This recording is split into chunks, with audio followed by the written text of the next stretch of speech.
ले जाओ इस नकारा बुड्ढे को और मुक्त कर दो इसे जीवन से। इंसानी जान की वहाँ कोई कीमत नहीं थी। राजा बिंदुसार भी चुपचाप देख रहे थे, लेकिन कोई ऐसा भी था जिसकी नसें ये जुल्म देखकर गुस्से से फड़क रही थीं। लेकिन वो खुद बेड़ियों में बंधा हुआ था और वो था एक मजबूर गुलाम। तू बड़ा फड़फड़ा रहा है। मेहरबान कदरदान, लीजिए हाजिर है अगला गुलाम सुंदर नगर से। देखिए इसे, मजबूत, ताकतवर। शुरुआती बोली 50 स्वर्ण मुद्राएं। एक वही था जिसकी आंखों में दया भी थी और गुस्सा भी। ये बाकियों से अलग था। फटे पुराने कपड़े, कमजोर सा शरीर, भारी जंजीरों में जकड़ा हुआ, सिर झुका हुआ, चेहरा धूल और गंदगी से ढका हुआ। लेकिन फिर भी उसके चलने में एक अजीब सा तेज था, एक गर्मी थी जो छुपाई नहीं छुप रही थी। ये तो बहुत कमजोर है, इस पर कोई बोली नहीं लगाऊंगी इसे तो। लेकिन तभी एक गरजती हुई आवाज गूंजी, 10,000 स्वर्ण मुद्राएं, मैं इसे खरीदता हूँ। पूरी भीड़ चौंक गई। सबने पीछे मुड़कर देखा। खुद राजा बिंदुसार, सप्त सिंधु के राजा, एक कमजोर से गुलाम को 10,000 स्वर्ण मुद्राओं में खरीद रहे थे, जिसकी कीमत मात्र 50 सोने के सिक्के थी। महाराज बिंदुसार, आप इस सड़क छाप गुलाम को 10,000 स्वर्ण। लेकिन राजा बिंदुसार ने और बोली लगा दी, 20,000 स्वर्ण मुद्राएं, अंतिम बोली, ये गुलाम मेरा है। इसके बाद सन्नाटा छा गया और गुलाम बिक गया। राजा बिंदुसार उसके पास गए और गुलाम ने धीरे से सिर उठाया और पहली बार उसका चेहरा दिखा। आंखों में गहरा दर्द, लेकिन चेहरे पर एक अजीब सा नूर। राजा बिंदुसार ने उसके कंधे पर हाथ रखा और फिर एक ऐसी बात कही जिसकी कल्पना भी कोई नहीं कर सकता था, तुम मेरे दामाद बनोगे। वो गुलाम चौंक गया। पूरी भीड़ में सन्नाटा पसर गया। क्या कहा राजा बिंदुसार ने? एक गुलाम? उनका दामाद? आखिर क्या देखा राजा बिंदुसार ने उस गुलाम में? कौन है वो गुलाम और क्यों चाहते हैं राजा बिंदुसार अपनी बेटी मणिकर्णिका की शादी एक गुलाम से करवाना? राजकुमारी, राजा बिंदुसार ने आपके लिए एक वर चुन लिया है। मणिकर्णिका की आंखों में चमक आ गई। उन्हें लगा आखिरकार उनके पिता ने किसी राजकुमार को हाँ कर दी है। उन्होंने खुशी से पूछा, सच्ची? कौन है वो राजकुमार? लेकिन दासी ने जो कहा वो सुनकर मणिकर्णिका की खुशी धुएं में बदल गई, मानो उसकी पूरी दुनिया ही हिल गई हो। राजकुमारी, वो कोई राजकुमार नहीं है, वो एक गुलाम है। ये सुनते ही मणिकर्णिका ने हाथ में पकड़ा शीशा गुस्से से तोड़ दिया। उसका चेहरा लाल हो गया। गुस्सा, अपमान, सब एक साथ। वो तेज कदमों से आंखों में आग लिए राजा बिंदुसार के पास गई और बोली, ये क्या मजाक है पिताजी? एक गुलाम? आप मेरी शादी एक गुलाम से करवाना चाहते हैं? मेरे लिए राजकुमारों की लाइन लगी हुई है और आप मेरा रिश्ता एक गुलाम से करवा रहे हो? कौन बाप अपनी बेटी के साथ ऐसा करता है? मेरा फैसला अंतिम है मणिकर्णिका, तुम्हारी शादी उसी गुलाम से होगी। नहीं, मैं नहीं करूंगी, बिल्कुल नहीं। मैं किसी गुलाम से शादी कभी नहीं करूंगी। राजा बिंदुसार ने गुस्से में आकर अपना फैसला सुनाया। अगर तुम शादी से मना करती हो तो मैं तुम्हें अपनी सारी जायदाद से बेदखल कर दूंगा। तुम्हें एक फूटी कौड़ी भी नहीं मिलेगी। मणिकर्णिका की सांस अटक गई। उसकी मुट्ठियां भिज गई, आंखों में आंसू आ गए। उसे फिर उस गुलाम से शादी करने के लिए मानना ही पड़ा। मैं मान तो जाऊंगी पिताजी, लेकिन इसके लिए मैं आपको कभी माफ नहीं करूंगी। मणिकर्णिका की योजना साफ थी, गुलाम से शादी करो, पिता की दौलत लेकर उस गुलाम को रास्ते से हटा दो। और कुछ दिन बाद मणिकर्णिका आभूषण खरीदने बाजार गई। उसके साथ था वो गुलाम नील, यानी कि उसका होने वाला पति। लेकिन मणिकर्णिका उसे पति नहीं, बस एक नौकर समझती थी। बाजार पहुंचने से पहले मणिकर्णिका ने नील को उसकी औकात दिखाते हुए कहा, तुम बाहर ही रहना, अंदर मेरी सहेलियां होंगी, उनके सामने आने की हिम्मत भी मत करना। सिर्फ पिताजी की वजह से तुम्हें साथ रखती हूँ। अभी तो शादी तय हुई है, अभी से अपने आप को मेरा पति मत समझना। हाँ। फिर मणिकर्णिका गुस्से से अंदर चली गई। थोड़ी देर बाद नील ने देखा मणिकर्णिका अपनी पैसों की थैली बग्घी में ही भूल गई थी। नील ने सोचा चलकर दे दूं। वो अंदर गया। उसे देखते ही एक सहेली ने रुककर पूछा, ये कौन है मणिकर्णिका? तुम्हारा नौकर? मणिकर्णिका ने घूम कर देखा। नील को वहाँ देखकर उसकी आंखों में गुस्सा फूट पड़ा। लेकिन इससे पहले कि वो कुछ बोलती, नील ने आगे बढ़कर सीधा साफ आवाज में कहा, नहीं, मैं मणिकर्णिका का होने वाला पति हूँ। पूरी दुकान में सन्नाटा छा गया और फिर सभी सहेलियां हंसने लगीं जोर जोर से। ये तुम्हारा होने वाला पति? मणिकर्णिका, तुम्हारे लिए तो राजकुमारों की लाइन लगी है। ये कौन है? मणिकर्णिका का चेहरा लज्जा और गुस्से से लाल हो गया। सबके सामने उसे अपमानित महसूस हो रहा था। उसने तेज कदमों से नील की ओर बढ़कर गुस्से से चीखते हुए कहा, तुम्हारी हिम्मत कैसे हुई अंदर आने की? मैंने कहा था बाहर रहने को। निकलो यहाँ से अभी। नील ने थैली आगे बढ़ाई। धीमी आवाज में बिना किसी गुस्से के उसने कहा, ये तुम्हारी पैसों की थैली तुम बग्गी में भूल गई थी। मुझे नहीं चाहिए कुछ भी, निकलो यहाँ से। नील चुपचाप बाहर आ गया। अंदर मणिकर्णिका की सहेलियां अब भी हंस रही थीं। तभी एक सहेली शुभांगी मणिकर्णिका के पास आई और उसने कहा, सुनो मणिकर्णिका, 2 दिन बाद शाही जश्न है ना मृत्युंजय महल में। वहाँ सुंदर नगर के राजकुमार राजदत्त भी आ रहे हैं। तो तुम उनकी मदद से इस गुलाम को रास्ते से हटा सकती हो। राजदत्त वैसे भी तुमसे शादी करना चाहते हैं, मैं उनसे बात करूंगी। तुम बस इस नील को वहाँ ले आना। और उस शाम नील अकेला चल रहा था। उसके दिमाग में एक ही बात घूम रही थी, मणिकर्णिका उससे शादी नहीं करना चाहती, वो उसे अपमानित महसूस करवाती है, तो फिर ये रिश्ता क्यों जबरदस्ती। नील ने फैसला किया। उसने कदम बढ़ाए राजा बिंदुसार के कक्ष की ओर। राजा बिंदुसार अपने कक्ष में बैठे थे। नील ने प्रवेश किया, राजा को प्रणाम किया और फिर उसने कहा, महाराज, मैं मणिकर्णिका से शादी नहीं कर सकता। उन्हें मुझसे शादी नहीं करनी। कृपया उनकी जबरदस्ती मुझसे शादी ना करवाएं। राजा बिंदुसार ने नील को देखा और फिर कहा, तुम क्या चीज हो नील? ना वो मणिकर्णिका जानती है और ना ही तुम, या जानबूझकर अपनी सच्चाई छिपा रहे हो। तुम ज्यादा परेशान मत हो, शादी तो मणिकर्णिका को तुमसे ही करनी पड़ेगी। आखिर ऐसा क्या जानते थे बिंदुसार नील के बारे में जो खुद नील भी नहीं जानता था। और 2 दिन बाद आ गया शाही जश्न का दिन। नील सुनो, मुझे आज एक जश्न में शामिल होना है। तुम भी मेरे साथ चल रहे हो। अपने कपड़े ठीक कर लो, हमें थोड़ी देर में निकलना है। मणिकर्णिका की ये बात सुनकर नील के चेहरे पर मुस्कान आ गई। उसे लगा कि मणिकर्णिका आखिर उसके रिश्ते को स्वीकार करने की कोशिश कर रही थी। लेकिन जैसे ही मणिकर्णिका ने उसे बताया कि वो जश्न के लिए महामृत्युंजय महल जा रही है, तो ये सुनकर नील के चेहरे की हवाएं उड़ गईं और वो बोल पड़ा, क्या महामृत्युंजय महल? राजकुमारी, मैं वहाँ नहीं जाऊंगा और ना ही आपको जाने दूंगा। नील की ये बात सुनकर मणिकर्णिका का दिमाग खराब हो गया और वो चिल्ला पड़ी, नील, तुम पागल हो गए हो क्या, जो मुझे आदेश देने चले हो? राजकुमारी, मैं आपको आदेश नहीं दे रहा हूँ, बल्कि आपको आगाह कर रहा हूँ। वो महल एक रहस्यमयी श्रापित जगह है और वहाँ जाना तक निषेध था। जिसने भी इतने सालों के बाद उस जगह पर जश्न रखा है, उसको इसका प्रकोप झेलना पड़ सकता है। मेरा निवेदन है कि आप वहाँ ना जाएं। हमारी शादी अभी हुई नहीं है और अभी से मुझे काबू करने की कोशिश कर रहे हो। और तुम जैसे गुलाम को वहाँ के बारे में इतना सब कुछ कैसे पता? मेरे सामने मनगढ़ंत कहानियाँ बना रहे हो। चलो हट जाओ सामने से, मैं तो अब वहाँ जाकर ही रहूंगी। राजकुमारी, मेरी बात क्यों नहीं समझती आप? ठीक है, अगर आपकी यही इच्छा है तो चलिए, लेकिन एक बात अच्छे से समझ लीजिए, वहाँ हर पल मेरे साथ ही रहिएगा। मणिकर्णिका नील की ये बात सुनकर मन ही मन बोली, पास रहूं और इसके मेरी बला से। बहुत होशियार बन रहा है, इसकी होशियारी वहाँ जाकर निकालती हूँ। राजदत्त के साथ मिलके आज इसका खेल ना खत्म कर दिया तो मेरा नाम भी मणिकर्णिका नहीं। थोड़ी ही देर बाद नील और मणिकर्णिका उस जश्न के लिए निकल गए और जब उनकी बग्घी एक विशाल दरवाजे के पास आकर रुकी तो मणिकर्णिका की आंखें चमक उठीं, क्योंकि सामने था डरावनी खूबसूरती से परिपूर्ण महामृत्युंजय महल। जैसा कि नील ने बताया था, ये सच में बहुत रहस्यमयी और असाधारण दिख रहा था। 1000 कमरों वाला, जिसकी दीवारें रात में चमकती थीं, जिसके फंवारे सोने और चांदी के थे, जिसके बगीचे में दुर्लभ फूल खिलते थे और जो सिर्फ चांदनी रात में खिलते थे। बड़े बड़े राजा महाराजा, अमीर व्यापारी सब आज यहाँ उपस्थित थे, लेकिन किसी को नहीं पता था कि आज की रात बहुत काली होने वाली है। वहीं एक ओर जहां मणिकर्णिका महामृत्युंजय महल की खूबसूरती निहार रही थी, वहीं उसके पीछे खड़ा नील उसे निहार रहा था। खूबसूरत रेशमी कपड़ों में गहनों से सजी हुई, चेहरे पर चांद सी चमक थी कि तभी महल के अंदर घुसने के लिए वो आगे बढ़ी। द्वार पर खड़े विशाल सैनिकों के झुंड ने जब उसे देखा तो तुरंत रास्ता दे दिया और सम्मान से झुक गए। मणिकर्णिका बिना नील के अंदर चली गई, लेकिन जैसे ही नील अंदर जाने लगा, एक सैनिक ने हाथ आगे करके उसे रोका। रुक, तू कहाँ जा रहा है? नील ने सैनिक को देखा और शांत आवाज में बोला, मैं राजकुमारी मणिकर्णिका के साथ आया हूँ। देखो इसे, राजकुमारी के साथ।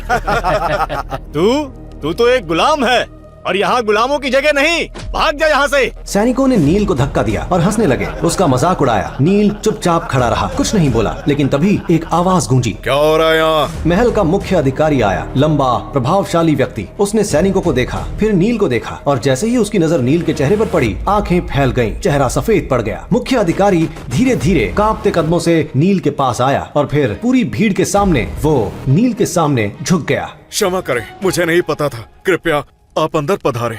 सैनिक हैरान रह गए, भीड़ में खड़े लोग फुसफुसाने लगे। नील खुद हैरान था, उसे समझ नहीं आया कि क्या हुआ, लेकिन मुख्य अधिकारी उसे सम्मान के साथ अंदर ले गया। नील अंदर गया और जो दृश्य देखा वो भव्य था। विशाल हॉल, सोने के झूमर, संगीत, नृत्य और बीच में मणिकर्णिका एक युवा राजकुमार के साथ बातें कर रही थी। वो राजकुमार था राजदत्त, सुंदर नगर का राजकुमार, लंबा, सुंदर, शक्तिशाली, लेकिन उसकी आंखों में घमंड था, अहंकार था। राजदत्त ने नील को अंदर आते देखा। उसकी आंखों में चमक आ गई, एक क्रूर मुस्कान चेहरे पर फैल गई।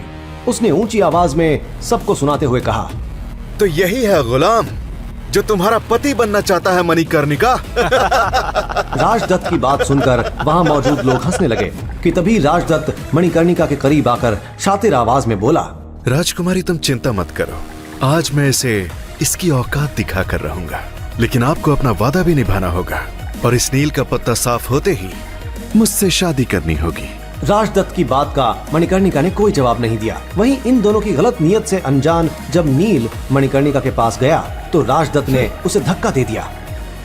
चल हट तुच्छ गुलाम, तेरी जगह मणिकर्णिका के पास खड़े होने की नहीं, बल्कि तेरी औकात इस जश्न में पोछा लगाने की है, समझा? इतना बोलकर राजदत्त ने शरबत का गिलास उठाया और उसमें से जमीन पर शरबत गिरा दिया और नील को साफ करने के लिए इशारा किया। वहीं नील की नजर मणिकर्णिका की तरफ थी। वो इस उम्मीद में था कि शायद मणिकर्णिका उसके पक्ष में कुछ तो बोलेगी, लेकिन तभी मणिकर्णिका चिल्लाई, मुझे क्या घूर घूर कर देख रहे हो गुलाम नील? शांति से साफ करो ये गंदगी, वरना मुझसे शादी करने का सपना भूल जाओ। नील गुस्से में मुट्ठी बंद कर लेता है, क्योंकि उसके पास कोई चारा भी तो नहीं था। बिंदुसार के वादे के हिसाब से उसे मणिकर्णिका से शादी करनी ही पड़ेगी। वहीं वो मणिकर्णिका को भी नाराज नहीं करना चाह रहा था, इसीलिए तो सारी शर्म छोड़कर फर्श की सफाई करने के लिए नीचे झुका।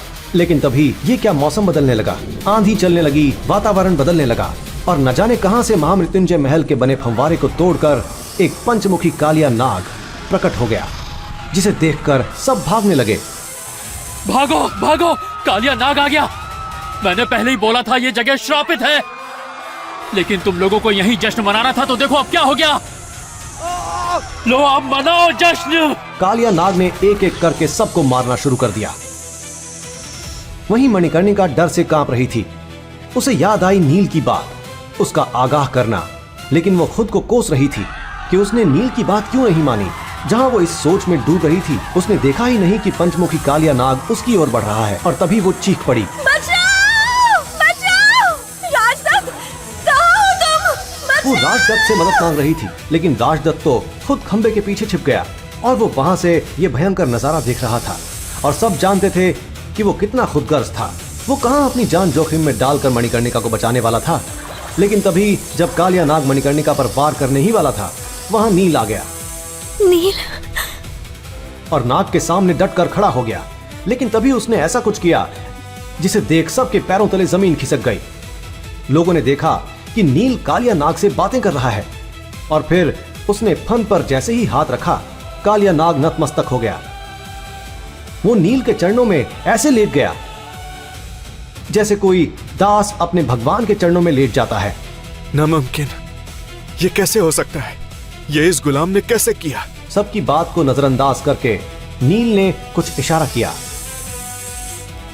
और उस इशारे को समझकर कालिया नाग वहां से चला गया और सब वापस पहले जैसा हो गया। वहीं ये सब देखने वाली मणिकर्णिका भी हैरान थी, लेकिन इससे पहले कि वो नील के बारे में कोई अच्छी धारणा बना पाती, उसे भड़काने के लिए राजदत्त वहां फिर आ गया और बोला, राजकुमारी, ये कोई बहरूपिया लगता है। ये हाथ की सफाई से छोटे मोटे जादू दिखाकर आपको खुश करने की कोशिश कर रहा है, पर मैं जानता हूँ आप जैसी होशियार लड़की इसके झांसे में नहीं आने वाली। शायद तुम सही कह रहे हो राजदत्त, मुझे लगता है कहीं ये सब इसी का किया धरा तो नहीं है। मणिकर्णिका की ये बात जब नील ने सुनी तो उसके चेहरे पर दर्द भरी मुस्कान आ गई और वो बोला, मणिकर्णिका, तुम्हें सच में ऐसा लगता है कि तुम्हारे करीब आने के लिए मैं तुम्हें खतरे में डालूंगा? नील की बात सुनकर एक पल के लिए मणिकर्णिका सन्न पड़ गई। उसे उसकी बातों में सच्चाई दिखाई दी, लेकिन इससे पहले कि मणिकर्णिका का दिल पिघलता, राजदत्त फिर बीच में आ गया। वाह वाह क्या बात है। तो जैसे गरीब भिखारियों को मैं अच्छे से जानता हूँ। लड़कियों को बहला फुसला कर उनके पैसों पर नजर रखते हो तुम लोग, और मौका मिलते ही फुर हो जाते हो। पर तू बड़ा आया शराफत दिखाने वाला। न जाने तेरा बाप कैसा होगा, और न जाने तेरी माँ कैसी होगी, और न जाने किस कटर से निकला होगा तू। बस इतना ही काफी था। नील की मुट्ठियां अपने आप भिज गईं और जबड़े कस गए। आंखों में आग जल उठी। उसने आगे बढ़कर गुस्से से गरजते हुए कहा, तेरी हिम्मत कैसे हुई? मेरे माँ बाप को बीच में लाने की। और उससे पहले कि कोई कुछ समझ पाता, नील ने राजदत्त को एक मुक्का मारा, इतना जोरदार कि राजदत्त 3 कदम पीछे जा गिरा। पूरे हॉल में सन्नाटा पसर गया। सब लोग नील को देखने लगे।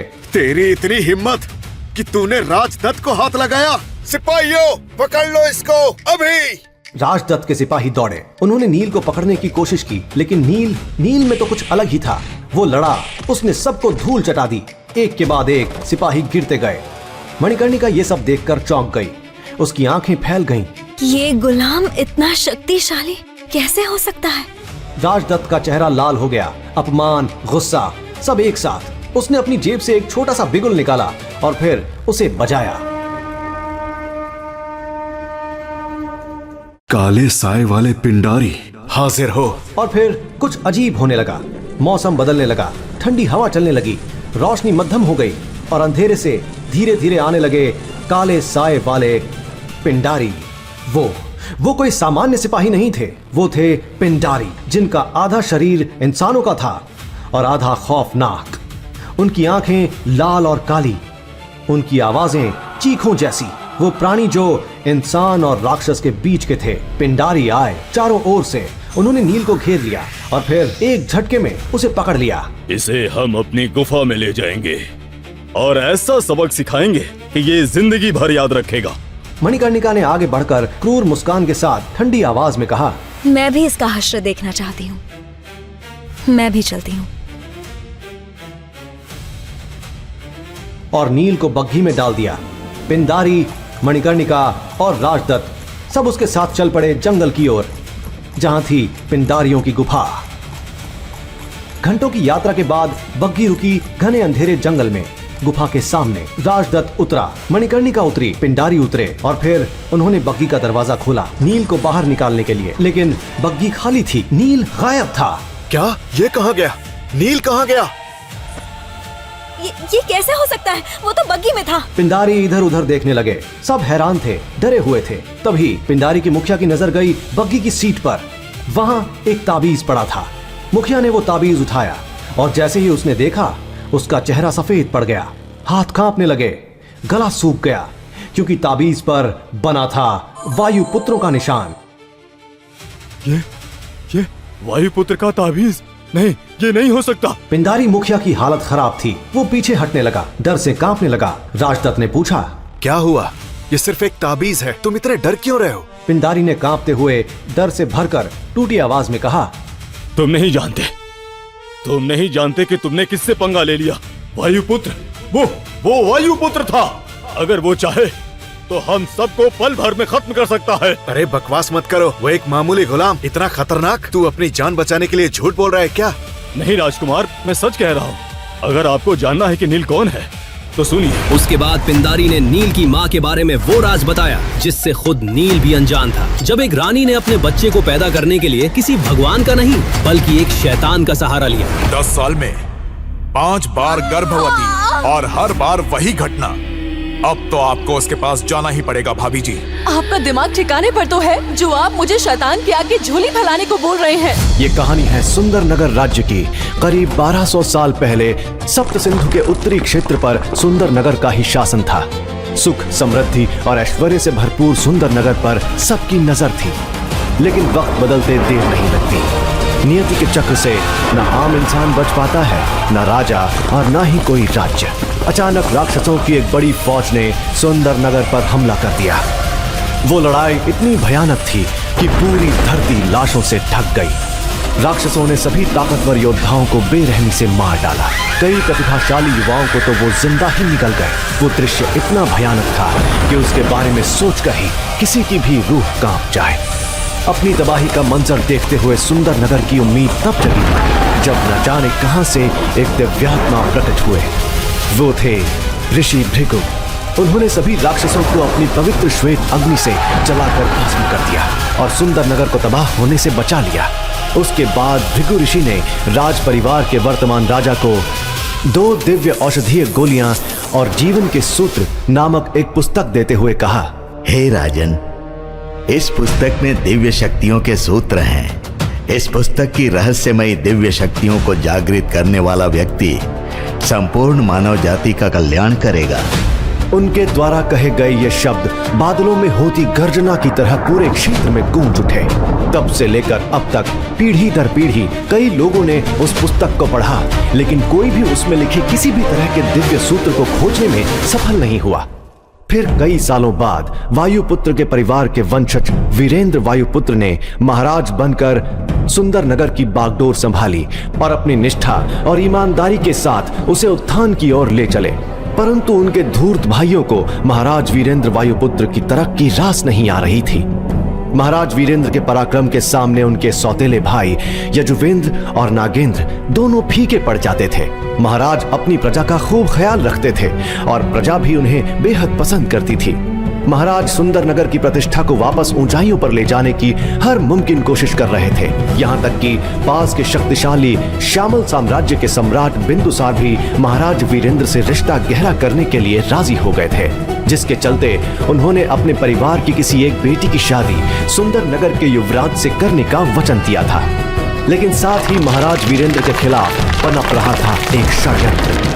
लालच और ईर्ष्या की आग में जलते दोनों भाई नागेंद्र और यजुवेंद्र कई सालों से महाराज के खिलाफ एक चाल चल रहे थे और आखिरकार वो दोनों महाराज वीरेंद्र को मार डालने का षड्यंत्र रचने लगे।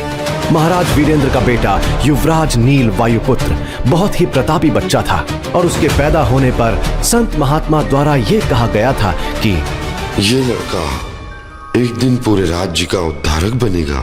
हमारे शरीर में 7 सबसे महत्वपूर्ण चक्र होते हैं। एक एक करके चक्रों की शक्ति को जागृत करके इंसान महान योद्धा बन सकता है। मात्र 13 वर्ष की आयु में नील वायुपुत्र अपने पहले और सबसे मुश्किल चक्र यानी मूलाधार चक्र के शिखर पर पहुंच गया था। सुंदर नगर में भी उत्सव का माहौल था। राजमहल में युवराज नील भागते हुए बड़े से कमरे का दरवाजा खोलकर अंदर आता है। तभी उसे कक्ष के कोने में एक बड़ी सी कुर्सी दिखाई दी जिस पर कोई बैठा था, लेकिन उसकी तरफ पीठ होने के कारण वो कुर्सी पर बैठे व्यक्ति का चेहरा नहीं देख पा रहा था। कुर्सी पर बैठे व्यक्ति का चेहरा देखते ही नील की नन्ही आंखों में खौफ उतर आया। उसकी आंखें फटी की फटी रह गईं और वो जोर से चिल्लाया, पिताश्री! पिताश्री! महाराज वीरेंद्र के मुंह से खून की धार बह रही थी और उनका चेहरा पूरी तरह से नीला पड़ चुका था। ऐसा लग रहा था जैसे महाराज को घातक जहर दिया गया हो।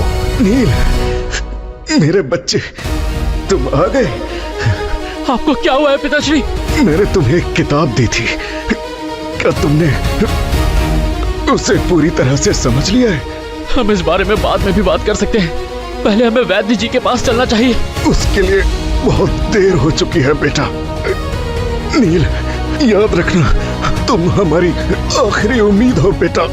इससे पहले कि वो अपनी बात पूरी कर पाते, अचानक उनके शरीर ने प्राण छोड़ दिए। छोड़ो मुझे, मैंने कुछ नहीं किया। मुझे नहीं मालूम पिताश्री को किसने मारा।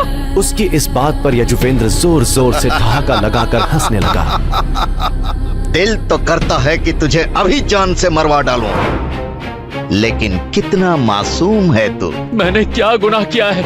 मैंने कुछ नहीं किया है। चाचा जी, पिताश्री को वैद्य जी के पास ले चलिए ना, शायद वो इन्हें ठीक कर देंगे। नील यजुवेंद्र के आगे गिड़गिड़ाने लगा। इस पर यजुवेंद्र ने बोला, तेरा गुनाह यह है कि तू एक गद्दार का बेटा है। तेरा बाप तो मर चुका है, इसलिए अब उसके गुनाहों की सजा तू भुगतेगा। तू एक कैदी का जीवन बिताएगा। रोज तेरी इतनी पिटाई होगी कि तू रोज हमसे मरने की भीख मांगेगा। तभी पीछे खड़ा नागेंद्र एक तिरछी मुस्कान के साथ कहता है, अगर तेरी बहन नीलिमा सप्त सिंधु आश्रम ना गई होती तो उसे मैं खुद अपने हाथों से सजा देता। कुछ सालों बाद नील वायुपुत्र को एक गुलाम का जीवन बिताते हुए 3 साल गुजर गए। ये 3 साल नील के लिए बेहद दर्दनाक थे, क्योंकि उसके चाचा और वर्तमान महाराज के आदेश के अनुसार नील को एक प्रशिक्षण सहायक बना दिया गया था। मुख्य रूप से प्रशिक्षण सहायक मौत की सजा पाए हुए वो कैदी थे जिन्हें शिष्यों के हाथों पिटने के लिए रखा गया था। सभी शिष्य अपनी तकनीकों और शक्तियों का परीक्षण इन सहायकों पर ही करते थे, यहाँ तक कि उन्हें पलटवार करने की भी अनुमति नहीं थी। इनमें से कितने ही गुलाम हर साल मर जाते थे या फिर अपंग हो जाते थे। नील पिछले 3 सालों से प्रशिक्षण सहायक बनकर लगातार मार खा रहा था। नील वायुपुत्र ने इन 3 वर्षों में इतने हमले, अपमान और पीड़ा झेली थी कि जिन्हें गिना भी नहीं जा सकता। उसने अब इसे ही अपनी नियति मानकर जीना सीख लिया था। आज का अभ्यास यहीं समाप्त होता है। अब सभी लोग एक एक सहायक चुन लें। वास्तविक मानव शरीर पर प्रहार करने से आप मानव शरीर की हड्डियों की संरचना और कमजोरियों से परिचित हो जाएंगे। सबने अपना अपना सहायक चुन लिया। जल्द ही सभी गुलामों की दर्द भरी चीखें प्रशिक्षण स्थल में गूंजने लगी। कई शिष्यों ने बारी बारी नील को चुना, क्योंकि पूर्व युवराज को पीटना उन सभी के लिए किसी उपलब्धि से कम नहीं था। इस दौरान नील शांत रहा और भावहीन चेहरे के साथ अपने शरीर के महत्वपूर्ण हिस्सों को बचाने पर ध्यान केंद्रित करता रहा। इस अपमान और पीड़ा को झेलना वो सीख चुका था। उसने बस इस बात से संतोष कर लिया था कि कम से कम उसकी बहन नीलिमा वायुपुत्र इस सबसे दूर सप्त सिंधु आश्रम में सुरक्षित है। आखिर बात क्या है भाई साहब? नील वायुपुत्र अब 13 साल का बच्चा नहीं है, वो बड़ा हो रहा है और उम्र के साथ उसकी शारीरिक शक्ति भी बढ़ेगी। अब हमें उसका कुछ करना होगा। आप इस बात से परेशान हैं क्या? वो एक गुलाम है। वो पिछले 3 साल से इतनी मार खा चुका है कि उसके शरीर में लड़ने की शक्ति होना तो दूर, उसके शरीर में आत्मा को पकड़ रखने की भी शक्ति नहीं होगी। आप बेफिक्र रहिए। और नीलिमा, वो सप्त सिंधु आश्रम में महायोद्धा बनने की कगार पर होगी। जब उसे पता चलेगा कि उसका भाई हमारी कैद में है, तो वो उसको बचाने की कोशिश नहीं करेगी। आपको क्या लगता है मैंने इस बारे में नहीं सोचा होगा? आप निश्चिंत रहिए, नीलिमा का भी इंतजाम हो चुका है। युवराज आ गए। प्रशिक्षण स्थल पर मौजूद शिष्यों ने अपना अभ्यास रोक दिया और उस युवक की चापलूसी करने में लग गए। युवराज, आखिरकार आप साधना से बाहर आ गए। आप काफी ऊर्जावान और तरोताजा दिख रहे हैं। लगता है आपने खुद को काफी मजबूत बना लिया है।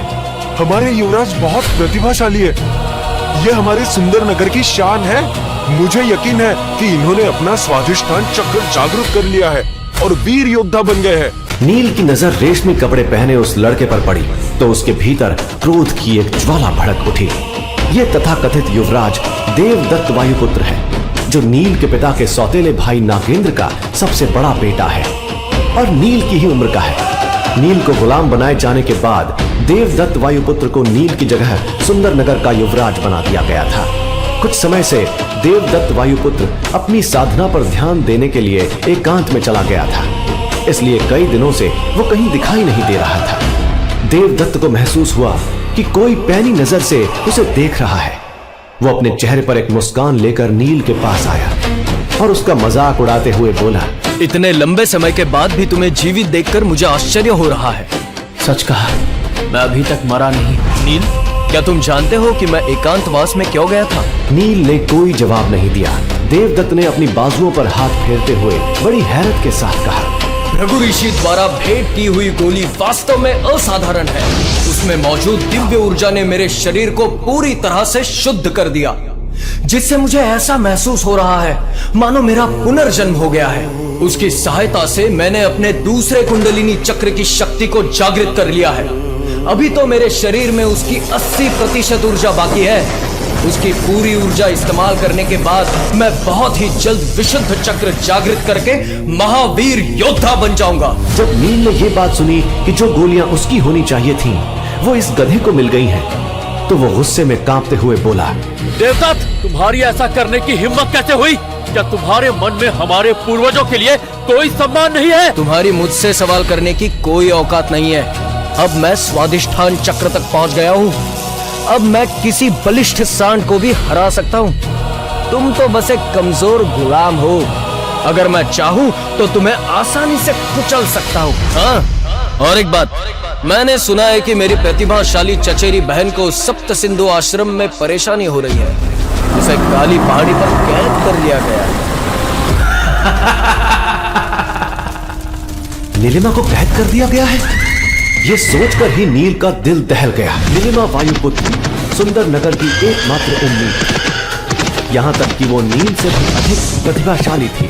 जब वो सिर्फ 12 साल की थी तब उसकी अविश्वसनीय प्रतिभा को देखते हुए उसे सप्त सिंधु आश्रम में एक आंतरिक शिष्य के रूप में स्वीकार किया गया था। सुंदरनगर की इस काल कोठरी में और नहीं रुक सकता। और समस्या ये है कि मैंने अभी तक केवल मूलाधार चक्र ही जागृत किया है। इतनी सी शक्ति के साथ सप्त सिंधु आश्रम को तो भूल ही जाओ। मैं तो इस सुंदरनगर से बाहर भी नहीं जा सकता। मैं कमजोर हूँ, मैं अभी भी बहुत कमजोर हूँ। इस बड़ी पुरानी किताब में दिव्य सूत्रों का एक पूरा गुच्छा है, लेकिन ये मेरे लिए किसी काम की नहीं है। इसे पढ़ने से मुझे क्या फायदा है? जब से नील को अपनी बहन के बारे में देवदत्त से पता चला है, उसके सभी घाव मानो वापस हरे हो गए और उसकी यहाँ से निकलने की इच्छा एक बार फिर से तीव्र हो गई थी। उसने नाराजगी से किताब उठाई और उसे बीच से फाड़कर जला दिया। आग ने तुरंत अपना काम शुरू कर दिया और देखते ही देखते वो किताब जलकर राख हो गई। किताब को जलते हुए देखकर नील को होश आया और उसे अपने किए पर पछतावा हुआ। नील, तुम एक किताब पर गुस्सा क्यों निकाल रहे हो? इस पुस्तक ने भला क्या गलत किया है? समस्या तुम्हारी खुद की कमजोरी है। किताब में आग बहुत तेजी से लगी थी। जब तक नील को होश आया तब तक आग ने किताब को जलाकर राख कर दिया था। व्याकुल होकर नील ने राख के ढेर की ओर देखा कि शायद किताब के कुछ हिस्से अब भी सुरक्षित हों। अरे ये क्या है? नील ने राख को साफ किया और एक सुनहरी वस्तु को उसमें से बाहर निकाला। उसने जो पाया वो एक तरह के स्वर्ण पत्र के जैसा था। जब मैंने इस पुस्तक को पढ़ा था तो मैंने इस स्वर्ण पत्र पर ध्यान ही नहीं दिया था। जरूर इसे किताब के अंदर छुपाया गया होगा, लेकिन आखिर कोई इसे किताब के अंदर क्यों छुपाएगा? स्वर्ण पत्र पर बारीकी से कुछ अजीब से चिन्ह बनाए गए थे। जैसे ही नील ने उन चिन्हों पर अपना हाथ फेरा, स्वर्ण पत्र हजारों छोटे टुकड़ों में बिखर गया। फिर अचानक स्वर्ण पत्र के छोटे छोटे टुकड़े नील की त्वचा से चिपकने लगे। धीरे धीरे वो उसके चेहरे, आंखों, गर्दन, बाहों से होते हुए पैरों तक पूरे शरीर में फैल गए। कुछ ही देर में नील के शरीर का हर हिस्सा स्वर्ण पत्र के छोटे छोटे टुकड़ों से भरा हुआ था। जब स्वर्ण पत्र का आखिरी टुकड़ा भी नील के मस्तिष्क में चला गया तो उसके शरीर पर चिपके छोटे छोटे कण धीरे धीरे गायब हो गए। वो उसके शरीर के अंदर समा चुके थे। भृगु ऋषि द्वारा वरदान के रूप में दी गई जीवन के सूत्र नामक किताब को जब नील ने गुस्से में जला दिया तो उसकी राख में छिपे स्वर्ण पत्र के टुकड़े नील के शरीर से जुड़ गए और उसका शरीर बहुत तेज असहनीय गर्मी महसूस करने लगा। उस तीव्र पीड़ा में भी नील इस प्रक्रिया को समझने की कोशिश कर रहा था। उसके मन में एक अविश्वसनीय परिवर्तन हो रहा था। अचानक उसके मन में एक विशाल हांडी प्रकट हुई,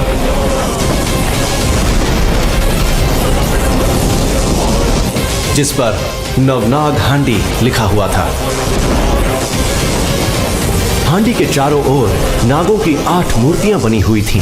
प्रत्येक दिव्य नाग की मूर्ति अलग रंग की थी, लाल, काली, सफेद इत्यादि। जहां 8 दिव्य नागों की आंखें बंद थीं, वहीं पर 9वां नीले रंग का नाग दिव्य लग रहा था। उसके 7 फन थे, लेकिन बाकियों से अलग उसकी आंखें खुली हुई थीं।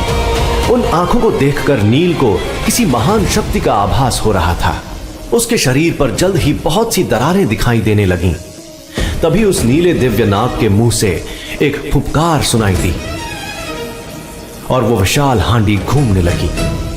हांडी के अंदर से आग की लपटें निकलने लगीं। वो आग की लपटें शुद्ध सफेद रंग की थीं। उन्हें देखकर एक पवित्रता का आभास हो रहा था। नील ने खुद से कहा, क्या ये पवित्र श्वेत अग्नि है? आखिर ऐसा क्या कहा पिंडारी ने? कौन है नील और वो अपनी सच्चाई सबसे क्यों छुपा रहा है? क्यों कालिया नाग नील के सामने नतमस्तक हो गया था? क्या राजा बिंदुसार को पता है नील की सच्चाई? इन सभी सवालों के जवाब जानने के लिए अभी डाउनलोड कीजिए पॉकेट FM और सुनिए रहस्य और रोमांच से भरपूर ये कहानी महागाथा।